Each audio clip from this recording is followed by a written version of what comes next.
I share another story with you and our audience? Please.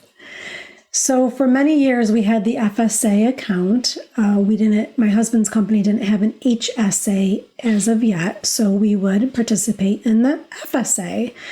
And like you mentioned, if you don't use it, you lose the money. So it's really critical that you use all the money. So a couple of years back, we get to the end of the year and we just didn't tap into this account as much as we thought we would, whether we didn't need it or we didn't use it, whatever the reasons were.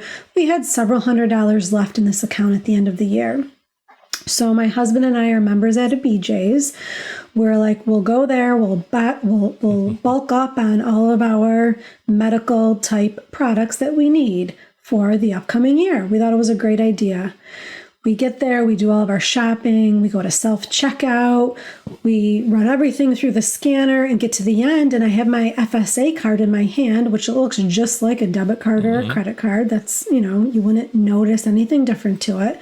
And I'm putting it in the machine and it's not, it's not taking it. And I'm starting to get embarrassed because to me, like, I have money to pay for this, but the fact that this machine is not taking my money is really starting to embarrass me. Right. So an employee of BJ's comes over, and I think just by looking at all of the products we had, she realized right off the bat that we were trying to use an FSA card. And she said, unfortunately, our policy is we don't take them. So we had to walk out of that store, without any of the products, feeling embarrassed that we couldn't buy something. The people around us, they didn't know why we weren't getting what we had intended to buy that day. And it was their time, it was our energy, it was, all of it. And we left there and we went to another store, Walgreens, and we spent a few $100s there. So you definitely want to make sure you spend it before you lose it, because you'll lose it and you won't get it back. That's right.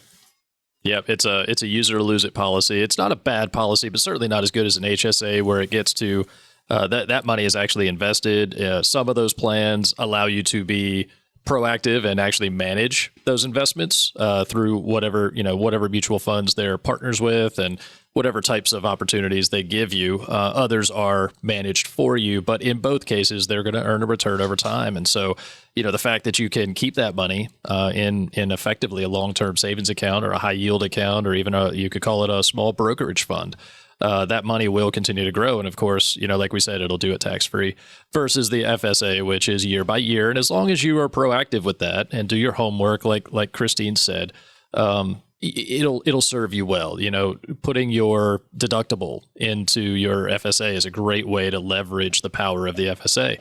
Also, with the high deductible plans, make sure that you have enough to cover that deductible as well. And so just leveraging the power of both of these, because there's no right or wrong. It's just whatever you qualify for. Every employer is different. Every health plan is different. And so we just want you to understand your options and just know that if you have an HSA option, you will probably also have an FSA option. But if HSA is available, we would recommend that you participate in an HSA over an FSA in almost every scenario. That's not to say that there's not a scenario out there that wouldn't be better served with an FSA, but in most of them, the HSA is going to be the best option. And in every scenario, it comes down to your household, the needs of your family, whether it's medical, auto, home. You really have to take an individualized approach whenever you're buying any type of insurance.